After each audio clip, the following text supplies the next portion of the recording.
This is a special presentation of Manny Pacquiao's Blow by Blow. Any other use of materials, photos, and accounts without MP Promotions' consent is strictly prohibited. Previously on Manny Pacquiao presents Blow by Blow.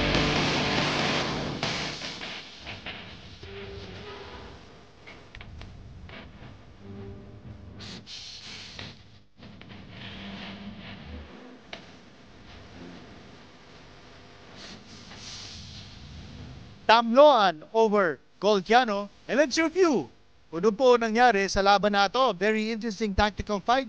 Tandaan po natin, naputukan po si Goltiano on his left eyebrow coming from a right hand. And ito naman po si Goltiano. Yung nakita natin, yung parang siko na may kahalong forearm. But it was action-packed. I thought Goltiano did a good job of recovering. Some shots to the body there by Goltiano. He was the aggressor down the stretch.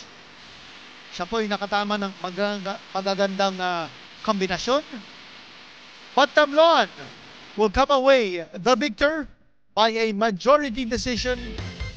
Kahutol versus Manzo. Si Manzo, kulang na kulang sa suntok. And Kahutol, always on the attack. Ito, ang daming mintis ni Manzo, wala sa timing. Parang hindi magandang gising ni Manzo for this fight. Patuloy yung body attack ni Kahutol dito. Makita natin yung atake niya sa tagiliran. Grabe.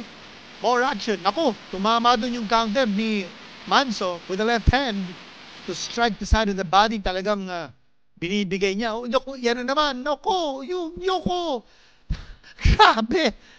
Parang martilyo yun sa tagiliran ni Manzo. And yes, he is the winner. His first knockout victory. Ito po ang mga highlights ng laban. Very short-lived fight between Hindoy at saka si Arañas. Both fighters protecting 2-0 records. Both fighters checking in undefeated. Hindi niya na kaya yung shot to the body. You know, a shot to the body, hindi niya bumagsak doon. Si Hindoy, and then another shot to the body. That time, to the side of the body, and then the left hand to the face. At tinigil na po ni referee Oliver Garcia yung laban. What a sensational victory. Knockout in the first round. Jimuel Arañas. Ang mga aboxing sa paborito. Pakpakan show ang Pacquiao sessions. Go by go. Ladies and gentlemen, Manny Pacquiao presents Go by Blow here at City of Pasig Arena. Ilawag Pasig City, Iloilo. Partnership with San Miguel Beer. Coordinates City Mayor Lourdes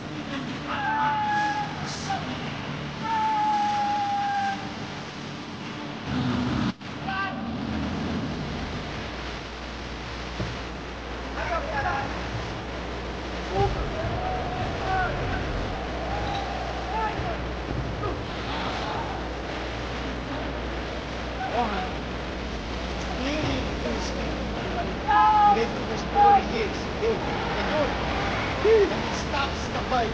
Oliver Garcia stopping the fight.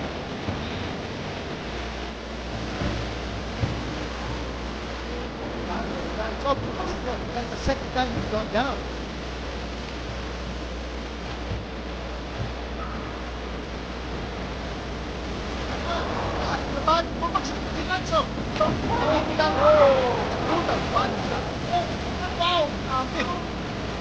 Down na.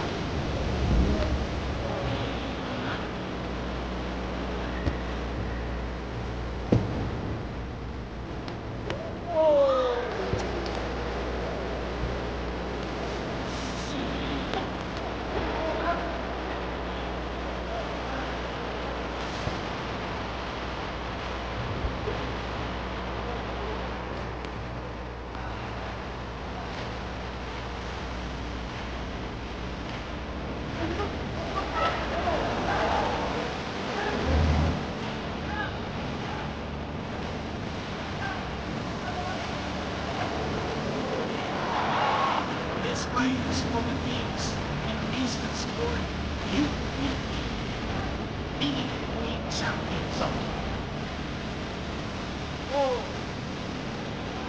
Kaya cannot afford to stay in the clock. Oh! That's a big shot. Pereira's out. He's out. Referee has stopped it. What a shot coming from Henanda. Mabuhay Pilipinas at welcome mga kaboksing sa inyong paboritong Pakpakan Show. Manny Pacquiao presents Blow by Blow in partnership with San Miguel Beer. Ito po ang inyong lingkod, Kinito Henson Dadin. At ngayon narito po tayo sa City of Pasig Arena o Copa, Iloilo City. Patuloy ang paglalakbay ng Blow by Blow sa ating bansa at balang araw, dadalaw kami sa inyong lugar upang mapanood ninyo live ang promising at mga up-and-coming boxers na ang pangarap ay sundan mga yapak ng ating 8th Division World Champion Manny Pacquiao.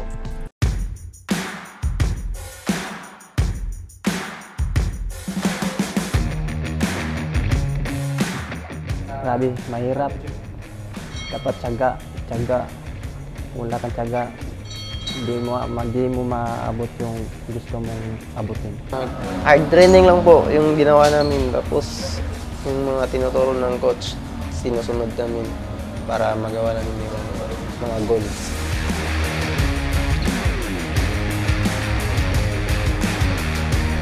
Mabuhay Pilipinas at welcome mga kaboksing sa inyong paboritong Bakbakan Show. Manny Pacquiao presents Blow by Blow in partnership with San Miguel Beer. Nandito po tayo sa City of Pasig, Iloilo. Now, ang Blow by Blow has gone all over the country, sa Jensan, sa Imus, sa Quezon City, sa Mandaluyong. Naku, ang dami na natin napasyalan. And ngayon po, nasa Pasig City tayo sa Iloilo at antabayanan natin. Balang araw, baka bibisita kami dyan sa lugar ninyo para masaksiyan ninyo ang mga laban ng Blow by Blow live and in the flesh. Huwag nyo kalilimutan po, subscribe and follow us sa ating mga social media platforms, sa Facebook, sa Instagram, sa YouTube. Blow by Blow MP. And of course, every Sunday po tayo, 8:30 PM sa Signal Channel 1 Sports 41 and MPTV Channel 98. Ito po ang ating mga rules. No 3 knockdown rule. Only referee can stop the fight. And a fighter cannot be saved by the bell in any round. Okay, ang unang-unang laban po natin on this episode, si Dorona kontra Bulacan.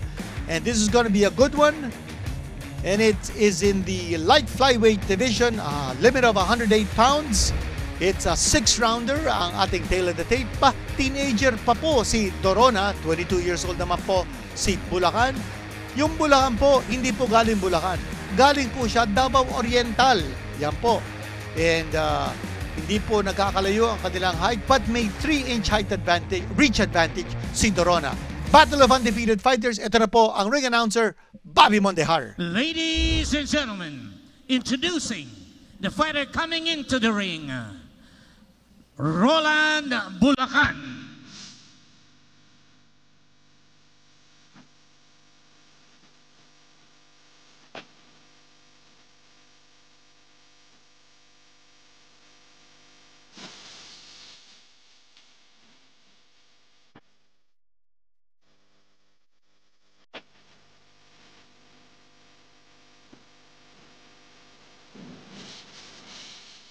Ladies and gentlemen, introducing the fighter coming into the ring, Nathaniel Dorona.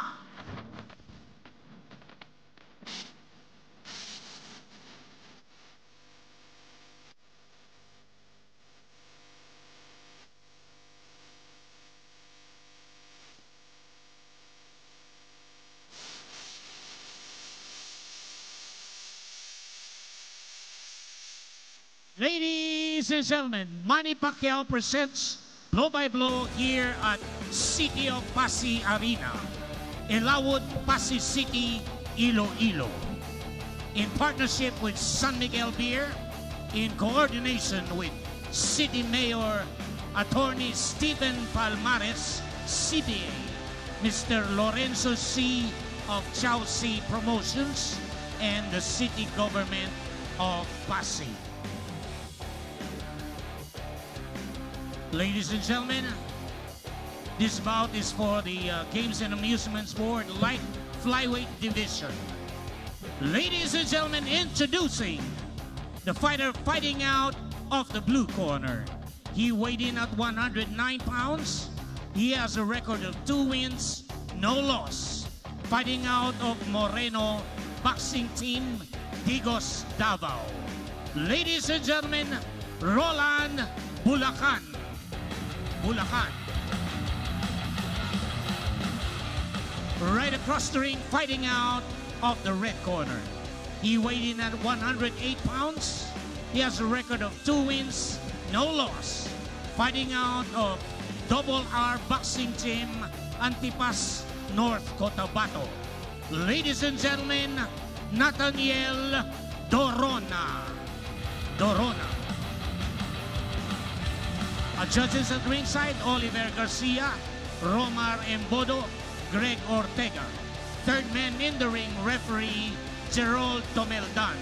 This will be 6 rounds of professional boxing. Right, boxers? Okay, 6 rounds ang inyong paglalaban. No punches below the belt line. No punch back of the head. Alright, good luck to both of you.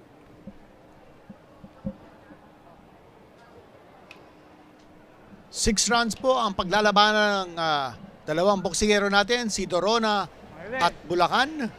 Pareho po silang undefeated. Pareho po silang 2-0 on record. Si Bulacan po may 1 knockout win. Dorona po wala pang knockout win. Interesting po ang kasaysayan ni Bulacan. He turned pro in 2019. Subalit hindi po siya lumaban noong 2020, 2021, and 2022 dahil sa pandemya. Tapos bumalik siya noong 2023 and his last fight in October. Tinalo po niya si Christian Tiburon by a split decision sa Tacloban. Ito po ang kanyang unang-unang laban sa blow by blow. Yan po si Ronald Bulacan. He's a fighter in the blue gloves. At si Dorona naman po, he turned pro only last year, 2023. Tumuntik na bumaksak doon. Magandang patama doon ni Dorona. Ako, mukhang Bulacan under the gun dito.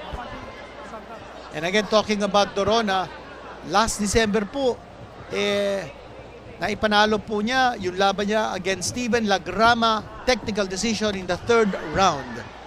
This is also his first fight on blow by blow. So pareho po silang nais magpakita sa ating audience ng blow by blow kung gaano sila kagaling ba? Pareho silang undefeated, kanya may mangyayari dito. Kung hindi po tumabla, one of these fighters will go home with a stained record. Dorona wearing the red gloves o kaya Bulacan wearing the blue gloves. Light flyweight division po tayo. This is the division where our Filipino fighter Christian Araneta is ranked number 1 by the IBF. Okay, nagkakaroon ng clinching and holding, but it is Dorona on the attack. Bulacan trying to gather himself dito. Kung titingnan natin yung pangangatawan nitong dalawa, mukhang mas malapad dito si Bulacan. Bulacan with the former IBF light flyweight champion Tasi Macalos in his corner. Uy, nice shot coming from Dorona. That was the right hand. Nicely set up by the left jab. And then shot to the body with a left uppercut galing kay Dorona. Dorona very active with his hands. Nice combinations thrown by Dorona.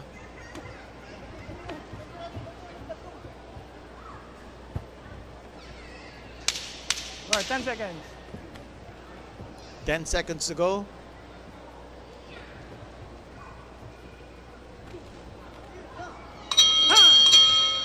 End of round number 1.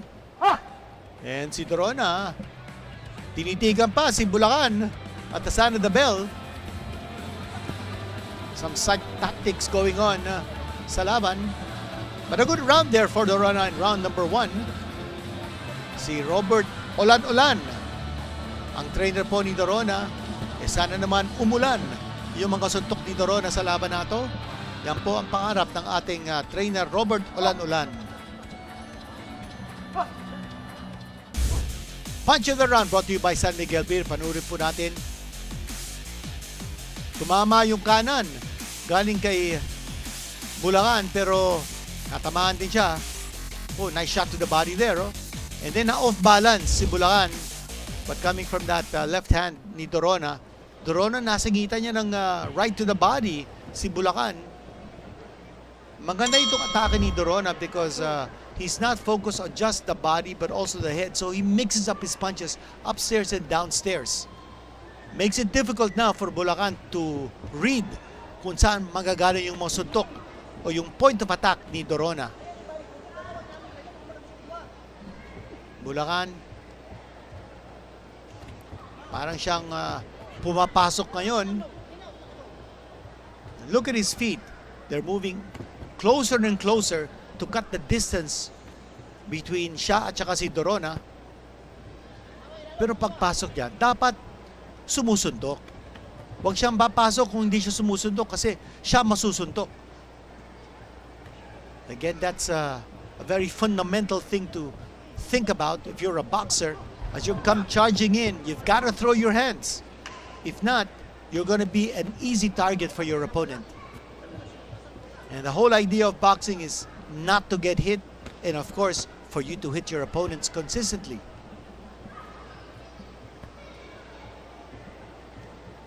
Nagtitinginan yung dalawa ngayon. But Dorona, ang palayaw ni Dorona ay Totski. Yan po nakalagay doon sa kanyang waistband.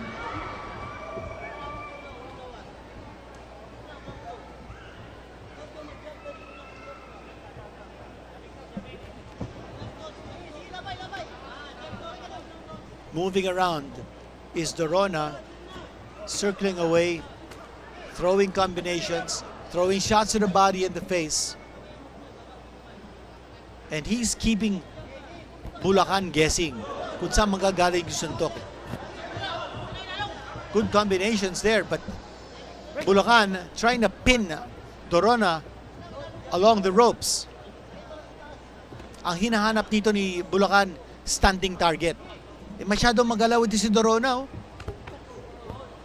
Labas-pasok, hindi siya matamaan ni Bulacan. That time Bulacan just missing with the right hand. Now trying to spear Dorona with a left jab is Bulacan now charging in. And a good movement by Dorona to spin away from that corner situation. Inuunahan ni Dorona sa suntukan si Bulacan. Bago makaporma si Bulacan, nakakasuntok na si Dorona. So he's beating him to the punch. That's very clear. With a lot better movement, both from the hands and the feet.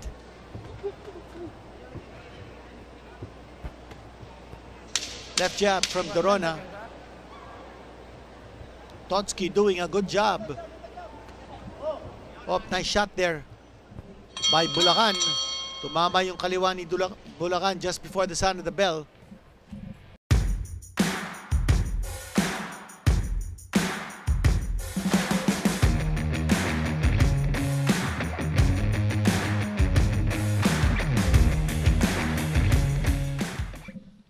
Renato Moreno, the trainer of Bulacan. Pero nakita natin si Tassie Macalos, yung former IBF light flyweight champion natin, na nakasuot ng sombrero doon sa labas, outside of the corner. Round number 3 coming up. We are scheduled for 6. It's the first 6-rounder for both Bulacan and Dorona sa kanilang professional career. Mapanood po natin ang Punch of the Round brought to you by San Miguel Beer. Yun! Ganda ng kanan. Set up, no? Left jab, left jab. Tapos yun. Bumuka yung depensa ni Bulacan. Kanya tinamaan siya ng overhand. Nice shot there by Dorona. Punch of the round brought to you by San Miguel Beer. Round number 3 na po tayo. Patuloy ang bakbakan dito sa City of Pasig, Iloilo. Maraming salamat po, Pasig City Mayor Attorney Steven Palmares. At ang ating partner, si Mr. Lorenzo C. ng Chowsi Promotions. And joining forces with our matchmaker, Art Moniz. Pumping that left jab is Dorona. And then moving in with the right. Right hand to the side of the body to Bulacan. He's keeping Bulacan on the defensive with a torrent of blows. Hindi masyadong nagre-reply si Bulacan. And again, a lot of shots being thrown here by Dorona. Very meek response from Ronald Bulacan.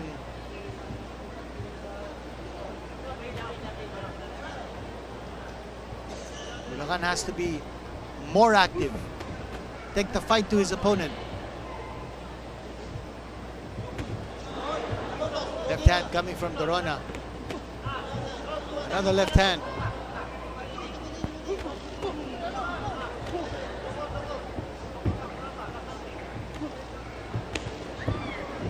Nice boxing skills ang pinapakita dito ni Totski. Totski Dorona.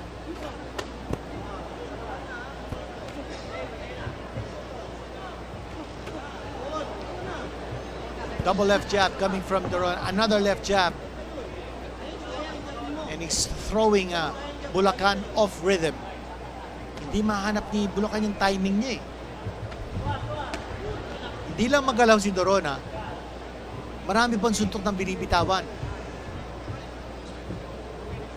So napapaisip niyo si Bulacan, ano dapat niyang gawin? How do you stop Dorona not only from punching but from moving around? Clearly, he's got to put pressure. Pero magalaw si Dorona, hindi ma-pin down ni Bulacan eh. Oh, parang hinahabol niya yung side-to-side movement. Paghabol niya ng side-to-side movement, nawawala na yung kanyang galaw. Nawawala yung rhythm niya. Oh. Hindi niya matapon yung left jab niya eh. Yung combination. Dorona doing an excellent job of setting the pace and controlling the action.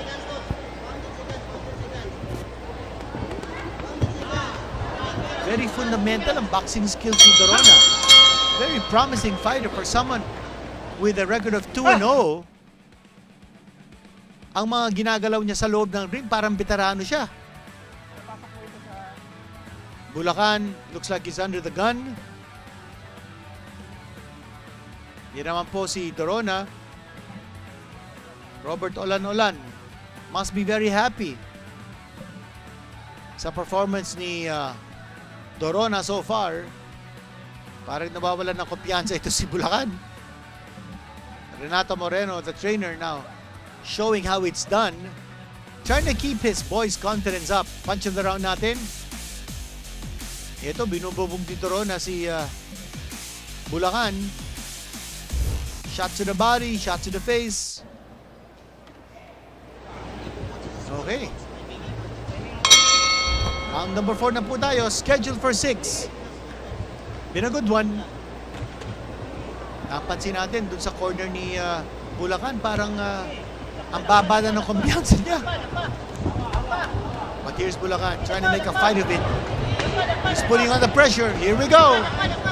Ito na, hinahabol niya si Totski. Aha. Hindi niya mahanap ang kanyang kalaban. Dorona doing a fine job of moving away and staying out of trouble. Magandang footwork ni Dorona. How long can he keep this up, however? Because Bulacan now is on the attack. Napagsabihan si Bulacan in between rounds, dapat gumawa na siya ng paraan dito para manalo. Siya nabubugbog. Dapat siya magbugbog.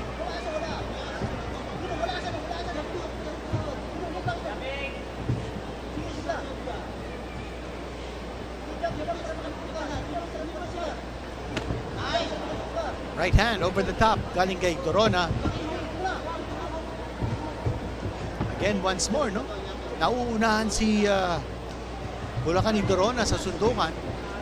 Dorona is quicker on the draw, and there he is again. Shot to the body, oh, shot to the body. Bulacan going down. That was a shot to the body. Whoa! Bagsak si Bulacan. Hindi na. Tatayo ito. And it's a knockout. A complete knockout. That had to be a solar plexus punch. Wow. Parang nangyari doon kay Jerwin Angkahas nung natalo siya. Ni Takuma Inoue. Solar plexus punch. Nawala ng hininga si Bulacan. And once that happens, panic mode ka eh. Tatamaan ka sa sikmura. Habang nag-i-inhale ka, nawawalan ka ng hininga, parang nalulunod ka. You're paralyzed, you're immobilized, and the solar plexus nervous system is connected to different abdominal organs, including the esophagus. Kanya, nawawalan ka ng hininga. And once that happens, nagpapanik ka kasi parang namamatay ka eh. Kasi kung wala kang hinihinga, talagang mamamatay ka. Punch of the round, makita natin. Oh, what a shot. A shot to the body. Delayed reaction. Parang Jerwin Angkahas nangyari. In that loss to Takuma Inoue, bagsak doon si Bulacan. Delayed reaction from a solar plexus punch. A knockout scored by Dorona. Grabe yun. And Dorona scoring his first knockout win as he raises his record to 3-0. First loss yan ni Ronald Bulacan.